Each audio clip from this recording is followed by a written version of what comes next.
I am your host, Keith Andrew, and I'm here with the talented and beautiful Jenny Carrington. And I just want to say thank you for accepting my request. Of course.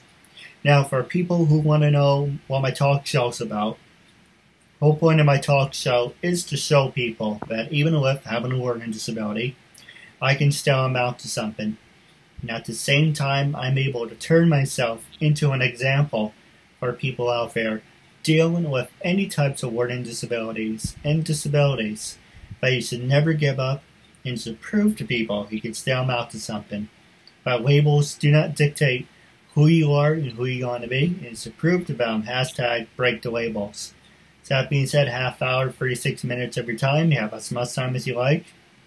Normal conversation, and you're making a new friend out of it. And starting off, I'm going to ask you some easy questions and then some hard-hitting ones. Then I'm going to pass the show over to you after we take a commercial break. And you can ask me anything you want. This is your time, after all. So, starting off, what can you tell us about yourself growing up? Well, growing up, I was the oldest child, and I had a lot of kids in my family. My parents were divorced, and my mom had 5 kids after me, so there were 6 of us. And then also another 2 stepchildren ended up coming in later. So actually there were 8 of us on my mom's side, and then another 5 on my dad's side. So growing up, I always was surrounded by a big family. We had a lot of fun, playing around with each other and making jokes, but I also had to learn to be extremely independent and responsible and to take care of myself and my brothers and sisters. So I think that my childhood very much contributed to my ability to take on projects now in a very independent way and to be a leader. So I look back at my childhood, and I'm very grateful for my mother, who was a great role model in terms of being a very strong, motivated, determined woman, and she set a great example for me, just like you're doing for a lot of people out there. And my father as well, in a different way. I wasn't as close with him when I was growing up, but then later on in life, he and I became very close, and I had a role model from him in a different way. And so yeah, my childhood, I was very privileged. I was very fortunate to always have what I needed. I grew up always having my needs met and never went without food or clothing or shelter. And not only that, but I was definitely a little bit spoiled. I was able to take dance lessons 6 days a week. And, my mom put me in all types of activities that once again set me up to be able to do the things that I do today. So very grateful to my parents for giving me a really wonderful childhood. No, absolutely. And now my next question is, did you ever do any sports growing up? And when you were in college, were you studying or a party animal? It's funny you should say that, because I was actually just having a conversation yesterday about, a lot of people always make the joke. They're like, is there anything you don't do? Because I do a lot of different things. And I always say soccer. I did play sports when I was younger. I played soccer and softball. I was pretty good at softball. And actually, before I played softball, I played baseball because I was on the boys' teams. And I was good at that, but I was terrible at soccer. Sports were never really my thing because I was dancing and doing gymnastics. But to just throw a little something to think about out there to you and to your audience, I did a lot of gymnastics, and a lot of people don't consider gymnastics a sport, but I do. And so I believe that right now, a lot of people, when they think about sports, they really think about the male sort of dominated, competitive sports. And yes, there's women's basketball, and yes, there's professional softball leagues, but a lot of people are not thinking about sort of the Olympic sports and, other sports that people do that are extremely athletic and take a lot of athleticism, but are not games. So that's the distinction for me. Is I was very athletically oriented, but I just wasn't good. I was not good at soccer. I was really bad. So I stopped that in middle school. And I know I did not do any sports in college. Was I a study nerd or a party animal? I was both. I was definitely both. I was not a party animal in high school. I don't know if you remember, but I was actually at one point I was valedictorian of my grade, but then in senior year of high school I started drinking, and so I dropped down. I did not graduate as the valedictorian. I graduated as number 12 in our. You graduated in 2006? Actually, it's funny to mention that. I was thinking it, but I didn't want to ask. We went to the same school, Monroe Woodbury, right? Yeah. When did you graduate? 2006. Yeah, so we were in the same grade. I don't remember you, though. I also was new. I didn't grow up. Did you grow up in Monroe Woodbury? Yep, I've been here for 29 years. Okay, so I only came to Monroe Woodbury as a sophomore in high school, so I did not have a lot of friends. Like, believe it or not, people who look at me now would be shocked. I was a loser. I did not have a lot of friends. I was a study nerd. I had A+s in all of my classes. I graduated at the top of my class. I was in the National Honor Society. And it was not until senior year that I really started partying. And then that did continue on into college, where I tried to juggle both. I would be going out and drinking and partying and then coming home and writing my papers at 2, 3, 4, 5 in the morning. And I still managed to get good grades and graduate college in 3 years, but I definitely had my fair share of fun. No, absolutely. I was the same way, only the opposite. Let's see, how can I sum up my 4 years? Freshman year, I had my brother's friends who didn't graduate to keep me company, so that's how I got through my freshman year. Sophomore year, in the beginning, I still had, I became friends with Dustin and Kevin and Kathleen. I don't know their last names, but I just know their first names. And I used to sit by against the wall. And Mr. Roll, God rest his soul, the good one, not the asshole. The good one came over to me and said to me, why don't you make something yourself? Why don't you sit up against the wall? So later, towards about, I'm trying to think, don't mind me, it's been about 12 years, so I think it was either November or December, I joined AV, and I became the kid known as the kid with the camera. And everyone's like, oh, is Keith here? Yeah, does he have, yes he does, yes, the camera. Hi, Keith, we hate you. Shove the camera up your ass. Because I always had a camera on me, so that's why I never did it to antagonize. I just like making videos. So when people saw me with the camera, they always ran with Mr. O. Why does Keith have the camera? It's like he has a glue to him. Well, hey, you and me have that in common then, because, it's funny that you should tell me that story, because just today I submitted my first short film to Sundance Film Festival. Oh, congrats. And thank you. I can't take all the credit. I have to give credit to my team, who I was not the videographer. Dylan Thompson was our videographer. I was the host and producer, and I did the post-production on the video. But I have really gotten heavily involved in production and film, and I love being behind the camera. In high school, I was always in front of the camera. Yeah. I did the talent shows and the drama club. And did you know Miss Hintz? See, it didn't like me. A long story about that is, she liked one of my siblings very much, and said basically, that's what happens when your family goes for the school district.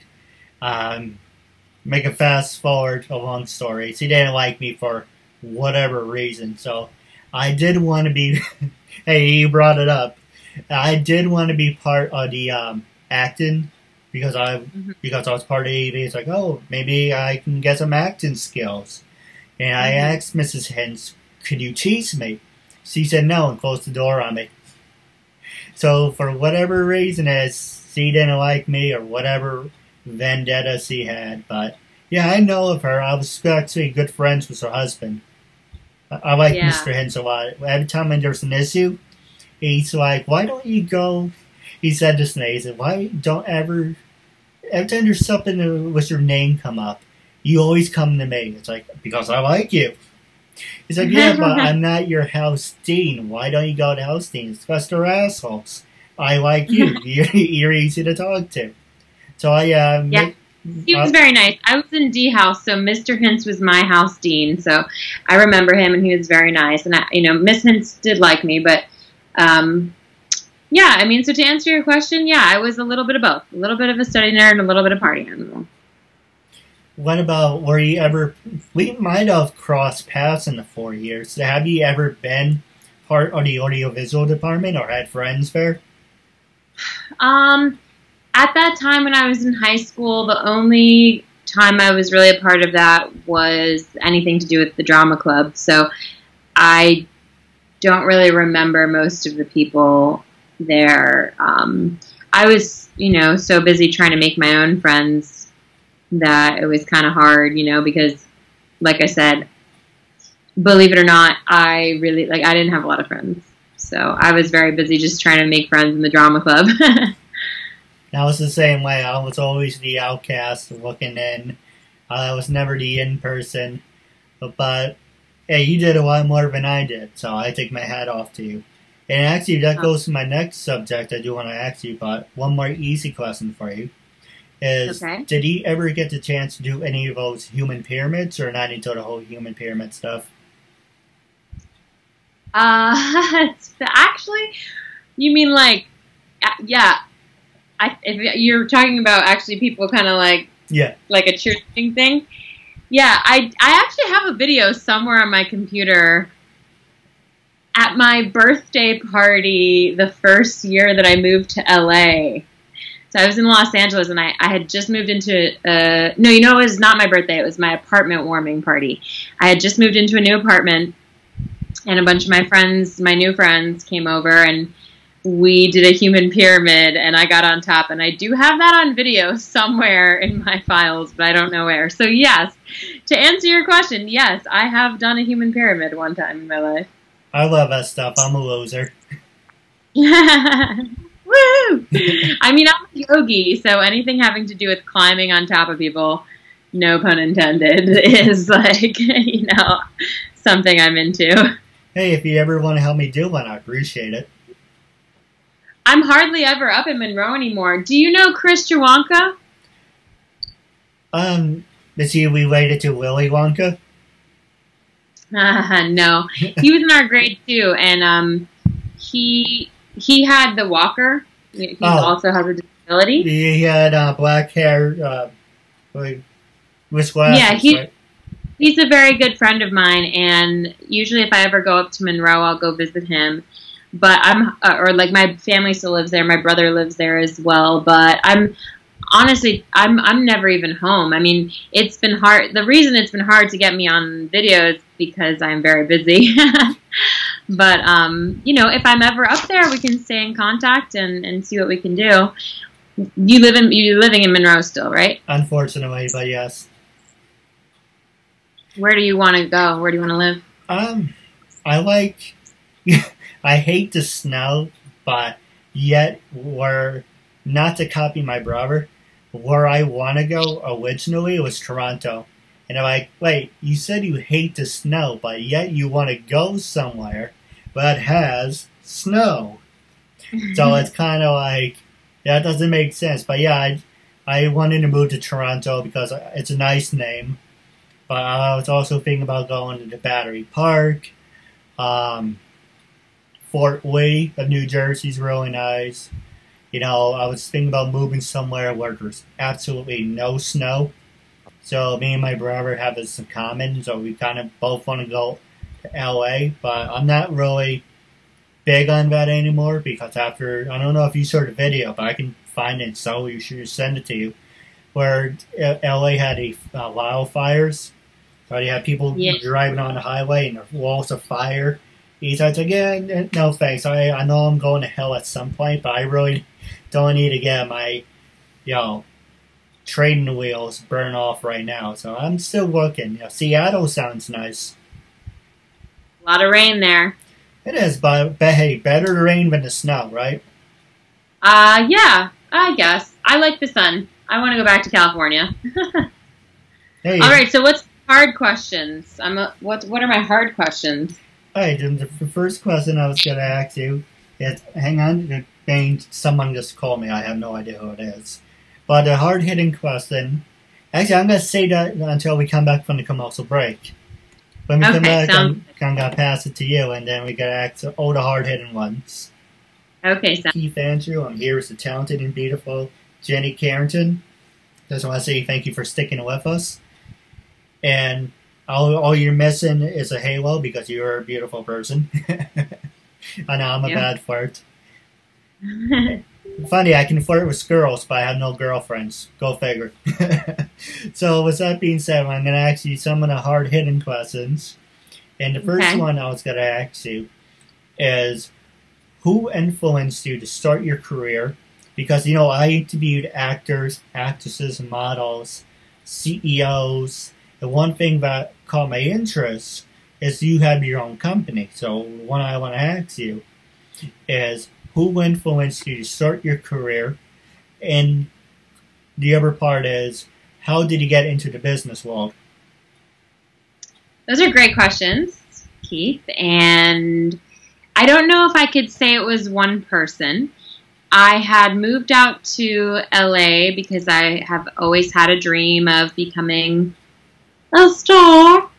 But actually, that's no longer my dream. My dream is really to help people. And I know that I can do that through music and dance and poetry and yoga. So my dream changed a little bit when I was out in LA. And to be honest with you, let's see, who influenced me? This is going to sound kind of like a weird answer, but actually the people who broke my heart are the ones who inspired me the most to become better. Because there were a couple people who I met and I, really either didn't treat me with respect or did treat me with respect but still broke my heart.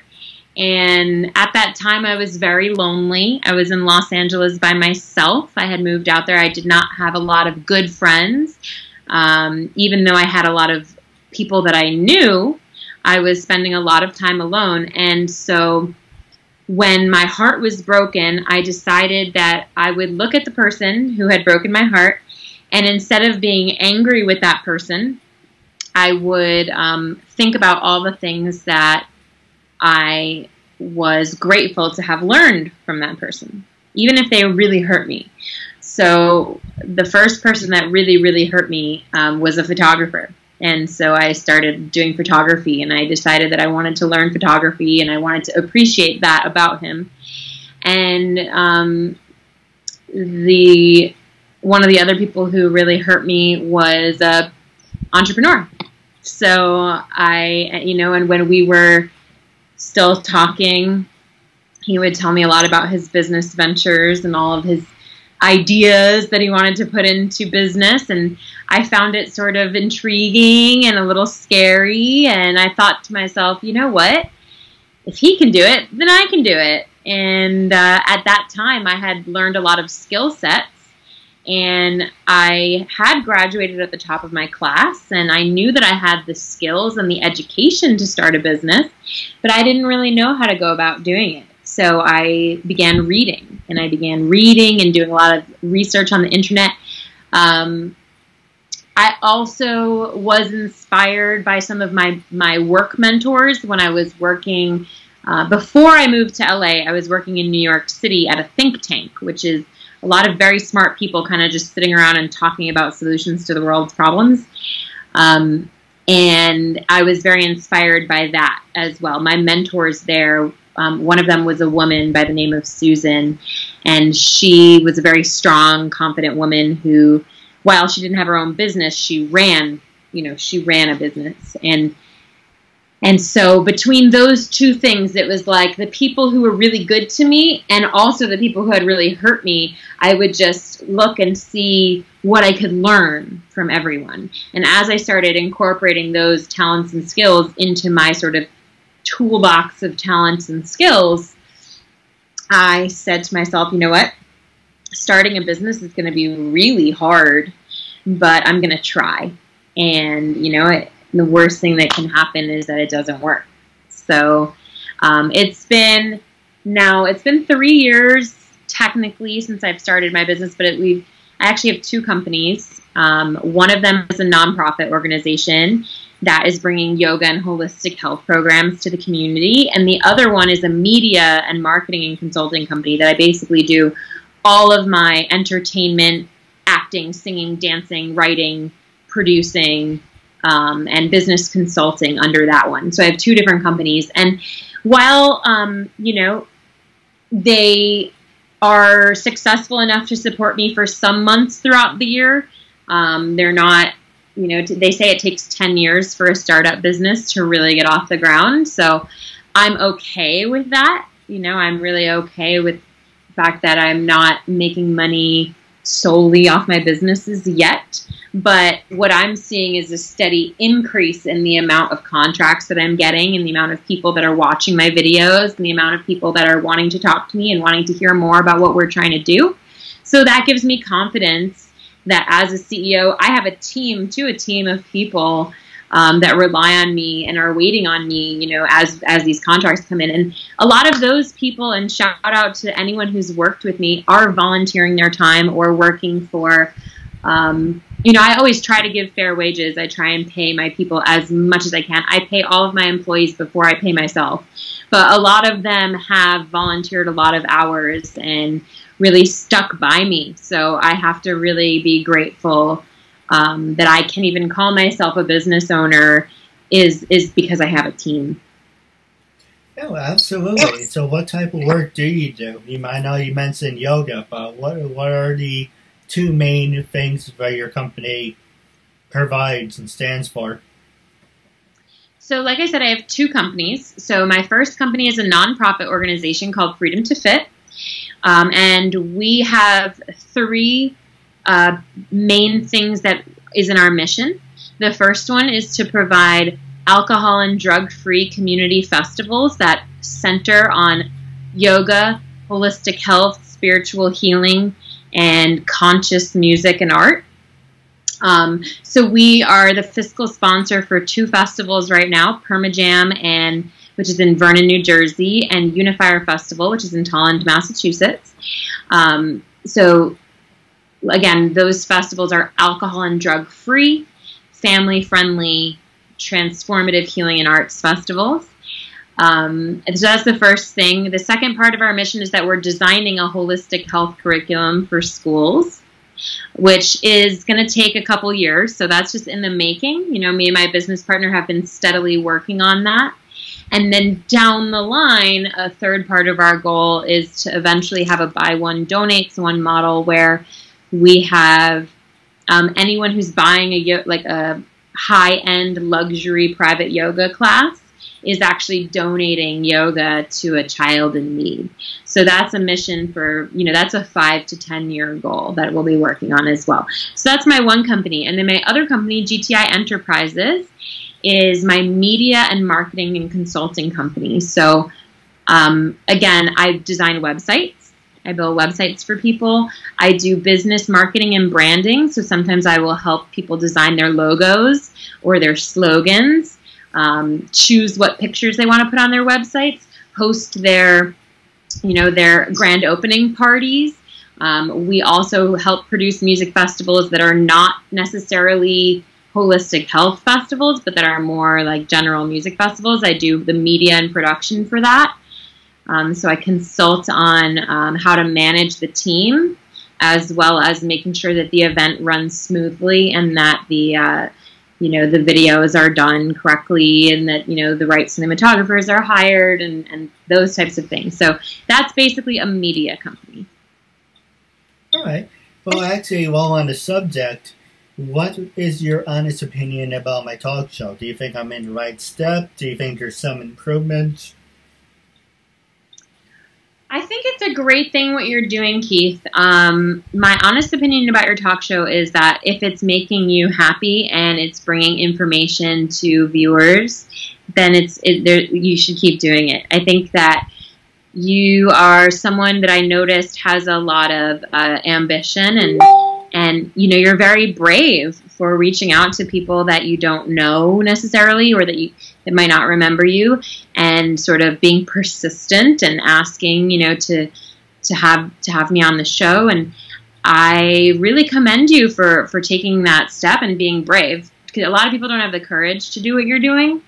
And especially, again, I don't have a learning disability. However, I do have social anxiety. I have very bad social anxiety. And so on one hand, I know what it's like to be sitting in behind the computer and wanting to connect with someone and wanting to connect with people.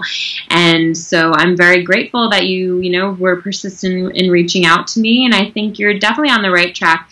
I would love to see you maybe take your talk show outside, and interview people that you don't know, maybe kind of, I don't know if you've ever seen Humans of New York, the editorial or the blog, but if what you're really interested in is being behind the camera and doing interviews, I would love to see you expand your talk show to have, maybe a certain theme. You talk about something specific as opposed to just kind of reaching out to different people. But only you'll be able to decide that. You'll know what the next step is and what the next direction is. But I think it's great what you're doing. I'm happy to be a part of it.